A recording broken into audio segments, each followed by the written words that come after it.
누가복음 이제 7장의 말씀을 펴놓고 이제 같이 성경을 보면서 말씀을 함께 묵상해 가면 좋겠습니다.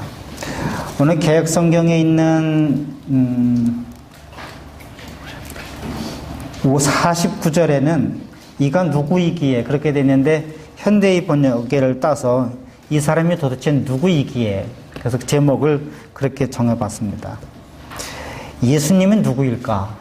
오늘 이게 제가 여러분들에게 드리는 질문입니다. 또한 성경이 우리에게 주시는 질문이기도 합니다. 근데 예수님이 누구일까 하는 이 질문은 그냥 그분이 어디서 태어났는지, 또 이름이 뭔지, 나이가 몇 살인지, 그런 예수님에 관한 단순한 지식을 묻는 게 아니라 신앙 고백적인 답을 요구하는 질문이에요. 예수님이 누군가라고 하는 것은 여러분에게 예수님이 누구인가 하는 것을 묻고자 하는 질문이죠. 조금 더 다른 말로 표현하자면, 혹시 태어나기 전부터 예수님을 믿은 분들이라면 좀 양해를 하십시오. 예수님을 믿은 후와 믿기 전과 믿은 후가 어떻게 달라졌을까? 어떤 일이 생길 때, 어떤 문제를 결정할 때, 중요한 어떤 결심을 할 때, 예전에 예수를 알고 믿기 전에 그 결심하던 그 과정과 예수를 믿은 후에, 예수를 알고 난 이후에 그 결심하는 과정과 무엇이 다른가? 어떻게 다른가? 어떤 직장을 선택할 때, 어떤 사람을 선택할 때 예수를 알고 예수를 알기 전과 난 후가 도대체 무엇이 다른가? 달라져야 되지 않겠어요?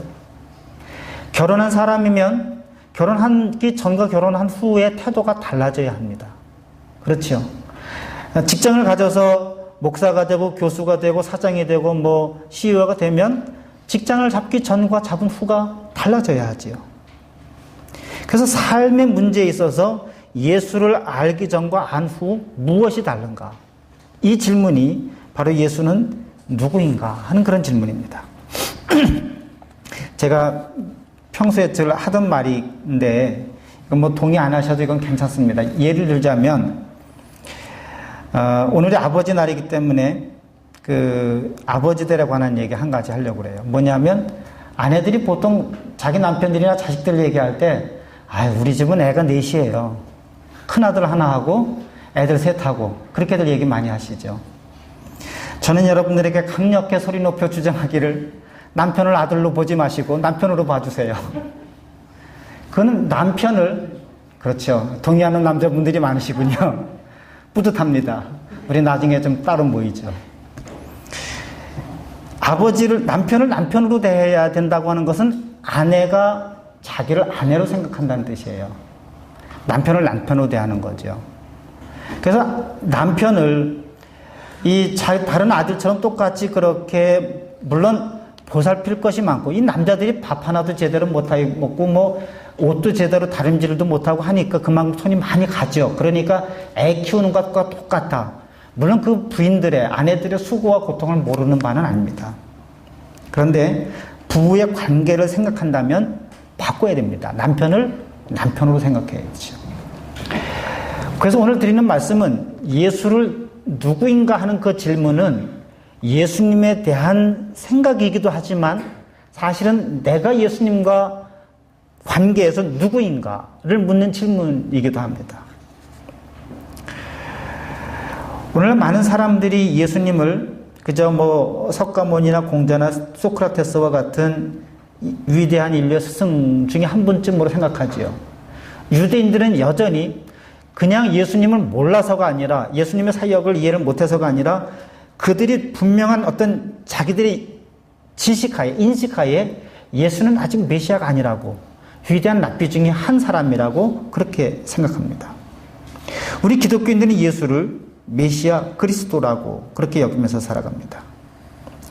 근데 그렇게 고백하는 사람들의 속마음은 다 모르니까 그렇게 고백하는 말이 그냥 그대로라고 우리 믿고 한번 생각해 본다면, 과연 저 사람들이 하는 행동을 보면 예수가 그의 메시아일까?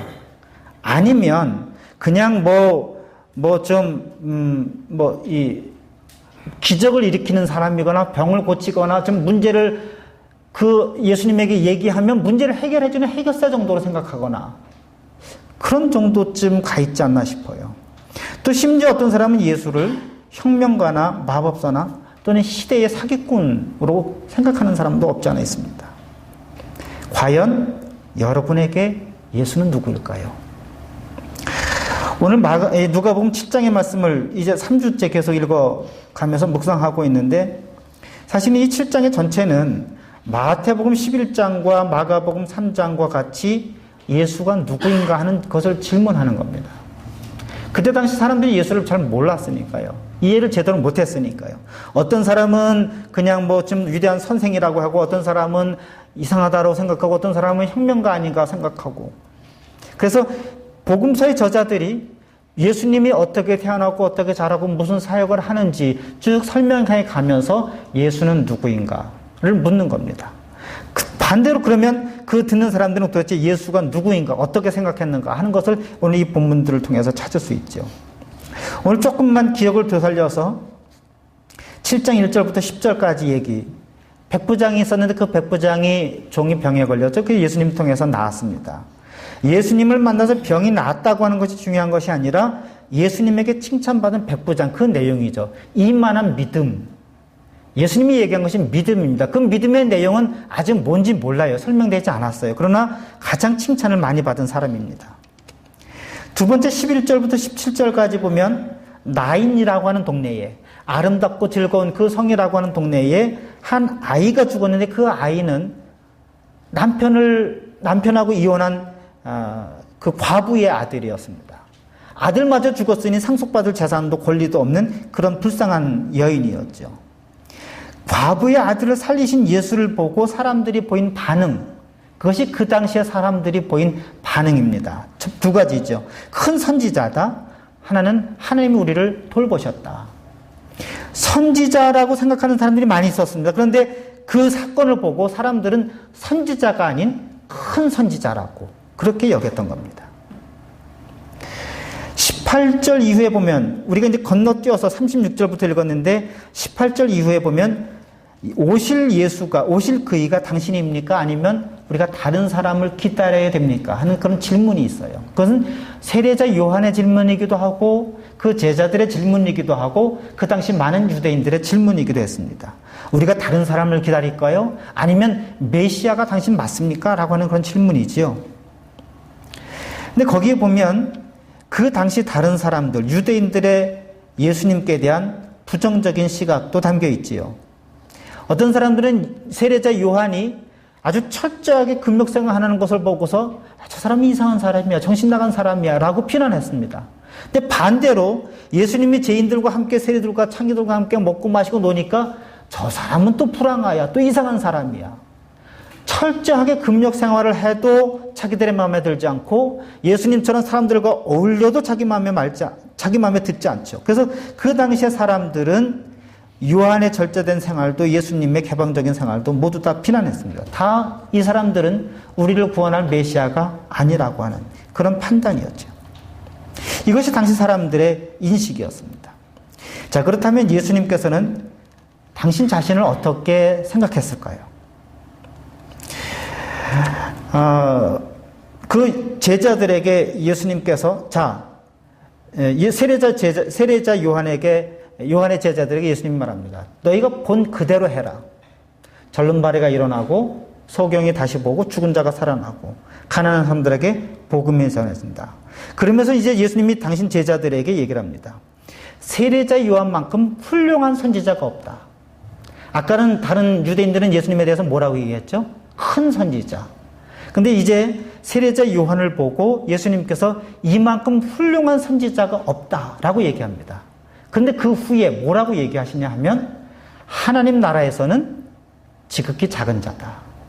여러분 이제 누누이 얘기했으니까 하나님 나라가 뭐 죽어서 가는 그 세상 아니에요. 하나님 나라는 예수님과 함께하는 그 나라입니다. 다시 말하면 예수님 앞에 서면 유행가 가사에 있는 것처럼 지극히 보잘것없는 작은 자다. 다시 말하면 예수님은 사람들이 생각하는 훌륭한 선지자, 그 세례자 요한보다도 더 큰, 더 훌륭한 그런 선지자라고 하는 그런 말씀이에요. 여러분 35절 말씀 읽어보시면 그게 무슨 말씀인지 얼른 잘 들어오지 않지요. 지혜는 자기의 모든 자녀로 인하여 옳다함을 얻느니라. 이건 구약 성경의 전통을 좀 이해하셔야 합니다. 구약 성경에서 지혜는 하나님이에요.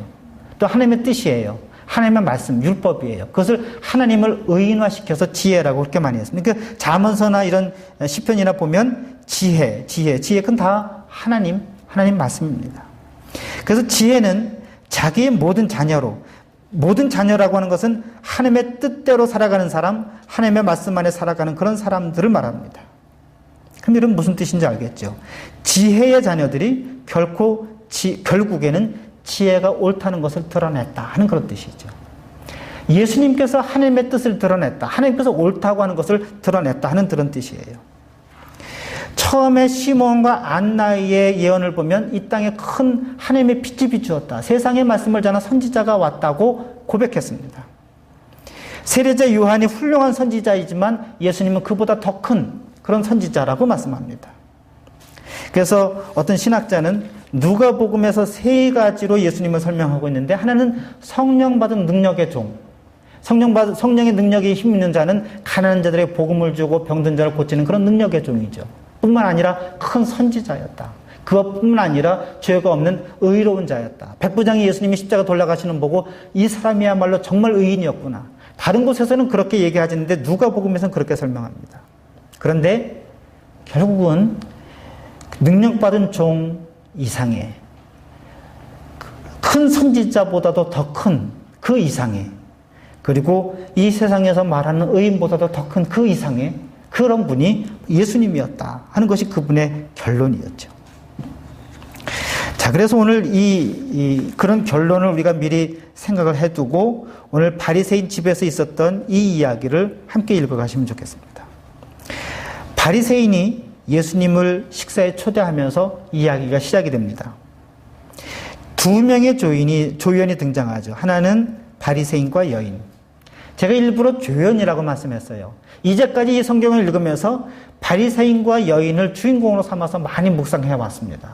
그런데 주연이 아니라 조연입니다. 왜? 예수님이 누구인지를 드러내기 위한 도구, 소품, 조연일 뿐이에요. 바리새파라고 하는 말은 구별되다, 구별된 자라는 뜻입니다. 율법에 있어서, 정결한 삶에 있어서 세상 사람들로부터 분리된 자라는 뜻이에요. 이 사람들은 아주 율법을 엄정하게 지키기로 유명한 사람들이었습니다. 율법을 잘 알고 정확하게 깨닫는 사람들로 유명한 사람들이었습니다. 더군다나 이 사람은 예수님을 자기 집에 초대해서 식사를 할 만큼, 예수님이 최소한 장정 13명이었거든요. 그리고 8장에 보면 여러 여인들이 있는 걸 보면 최소한 20명 정도의 사람들을 초대한 겁니다. 그런 정도면 대단한 재력가거나 능력 있는 사람이지요. 뿐만 아니라 당시에 문제로 취급받던 예수님을 자기 집에 불러들인 바리새인임에도 그렇게 한 것을 보면 이 사람은 나름대로 폭넓고 개방적이고 진보적인 그런 사람이라고 자부할 수 있는 그런 사람이었을 겁니다. 많은 얘기가 있지만 줄여서 한마디로 말하자면 바리새이파 이 사람은 경건한 사람이요, 존경받는 사람이요, 영향력 있는 사람, 그런 사람을 대표하는 사람 중에 한 사람입니다. 그런데 그 동네에 죄인인 한 여자가 살고 있습니다. 성경은 그 동네에 죄인인 한 여자가 있었다라고 그렇게 말하죠. 우리같이 이런 에임스 타운에서는 그럴 수 없지만 시골 동네에 가면 어느 집에 애가 누구고 둘째가 누구고 셋째가 누군지, 걔가 몇 살인지, 흔히 말하는 그 집에 숟가락이 몇 개인 것까지, 오늘 저녁에 뭐 먹었고 저녁에 부부싸움 뭐 때문에 했는지도 다 알죠. 한 동네라고 하는 것이 그런 뜻입니다. 말하자면 이 여인이 죄인이라고 하는 것을 누구나 다 알았다고 하는 뜻이에요.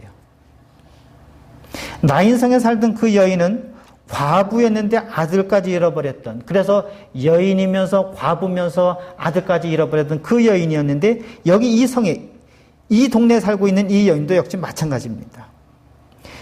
예수님께서 그 바리새파 사람을 시몬이라고 이름을 불러서 누가가 그 이름을 일부러 기록한 것은 이 여인과 비교하기 위해서입니다. 시몬은 이름이 있는 사람이에요. 이 바리새파 사람은 시몬이라고 하는 이름이 있는 사람이에요. 존재감이 있는 사람이죠. 근데 이 여인은 이름도조차 없는 사람이에요. 죄인이에요. 존재감이 없는 사람이죠. 오늘 주제랑은 좀 빗나가는 얘기지만 마태복음, 마가복음, 누가복음, 요한복음에 예수님에게 와서 향유를 부은 사람의 이야기가 다 나옵니다. 그런데 어떤 분들은 뭐 똑같이 한 사람의 한 이야기를 여럿으로 나누었다 하기도 하고, 어떤 사람은 베다니 마리아와 막달라 마리아가 다른 사람이라고도 얘기도 하는데, 한 가지 분명한 것은 오늘 우리가 부른 찬송가에도 보면은 예수님께 향유를 부은 막달라 마리아는 예수님에게 향유를 붓지 않은 것은 분명합니다. 베다니 마리아가 예수님에게 향유를 부었죠. 또 하나, 어떤 분들은 여기 있는 이 여인이 죄인이었다 하는 것 때문에 막달라 마리아가 죄인이었고 더군다나 창녀였고 그래서 예수님을 만나서 그렇게 거듭났다 하는 얘기로 참 드라마틱하게 꾸며갑니다. 근데 여기서 이 여인은 그냥 죄인이라고 얘기했을 뿐이고, 더군다나 막달라 마리아는 그렇지 않습니다. 8장 3절에 보면 7 귀신 들렸다가 예수님을 만나서 고침을 받고 예수님의 제자가 된 사람입니다. 그래서 사람들이 소설처럼 막달라 마리아의 얘기를 재미있게 꾸며가지요. 근데 그것은 사실이 아닙니다. 또 한 가지, 이 빌립보라는 사람이 쓴 빌립보 복음서에 보면은 우리가 경전으로 취급하지 않는 그런 성경입니다. 그러니까 여러분이 이것 때문에 영향받을 필요가 전혀 없습니다. 그 빌립보 복음서에 보면 예수가 이 여인에게 허구한다 키스했다고 하는 기록이 있어요. 근데 그 문서가 그만 구멍이 뻥 나가지고 그 다음 얘기는 빠졌어요. 몰라요. 그래서 많은 사람들이 그 뒷이야기를 가지고 소설을 막 꾸며대지요. 그래서 나온 것이 그 뭐죠? 다빈치 코드 뭐 이런 소설이나 영화류의 얘기들입니다. 오늘 이 이야기는 베다니 어느 한 동네에 사는 여인의 얘기고, 이 여인은 죄인이었다고 하는 것을 모든 사람들이 알만한 그런 여인이었고, 이 여인은 그 동네에 그저 보잘것없는 한 불쌍한 여인이었다라고 하는 정도로만 이해하시면 되겠습니다. 두 사람의 차이가, 신앙적인, 신분적인, 사회적인 차이가 이렇게 하늘과 별처럼 달랐는데 예수님께 대한 두 사람의 태도도 역시 달랐습니다. 여인은 울고 눈물로 발을 적시고 머리털로 닦고 발에 입을 맞추고 향유를 발에 부었습니다. 어떻게 그래 발에다가 뭐 이런 거는 오늘은 주제가 아니니까 그건 가십시다. 바리새인 시몬은 그렇게 하지 않았습니다. 여인의 행동을 보고 기분 나쁘게 생각했을 것 같아요. 그래서 속으로 생각하기를, 이 사람이 예수님을 두고 하는 말이죠. 만일 선지자라면 자기를 만지는 이 여자가 누구이며 어떠한 자, 곧 죄인인 줄을 알았을 텐데. 선지자라면 죄인 여자가 자기를 만지는 것을 어떻게 용납하는가 하는 문제예요. 유대인들은 뭐 우리도 그렇지만 아내와 어머니 외에는 키스를 하면 안 돼요. 여인이, 더군다나 죄인인 여자가 유대인 남자에게 와서 손을 대는 것은 있을 수 없는 일이에요. 거기다 발에다 키스를 하는 것은 더더구나 있을 수 없는 일입니다. 그렇기 때문에 이 시몬, 바리새파 사람이 그렇게 생각하는 것은 어쩌면 당연할 수 있습니다. 자, 그런데 오늘 이 성경을 보면 예수님께서 이 시몬에게 한 가지 비유를 설명해 줍니다. 두 사람이 있는데 어떤 사람이 자기들이 갚을 능력보다 많은 돈을 빚을 졌어요. 요즘 돈으로 환산하자면 어떤 사람은 50일치의 임금을 몽땅 빚을 졌고 어떤 사람은 500일치의 임금을 빚을 졌어요. 근데 채권자는 두 사람의 빚을 모두 다 탕감해 주었습니다. 그 사람을 다 용서해 줬다는 그런 말이죠. 그래서 예수님에게 묻습니다. 예수님이 시몬에게 묻습니다. 내가 생각할 때 누가 그 주인을 더 사랑하겠느냐? 바리새인 똑똑하지요. 대답했습니다. 더 탕감을 많이 받은 사람이지요. 예수님이 내 말이 맞다. 자, 여러분 이 말을 보면서 예수님이 어떤 비유를 이해하시나요? 탕감 받은 것, 용서 받은 것, 그것만 보시면 안 되지요. 이어서 예수님께서 물었습니다. 시몬아, 이 여인을 보느냐? 자, 이 질문 여러분 잘 생각해 보세요. 시몬은 예수님에게 이 여인이 누군지를 봤느냐?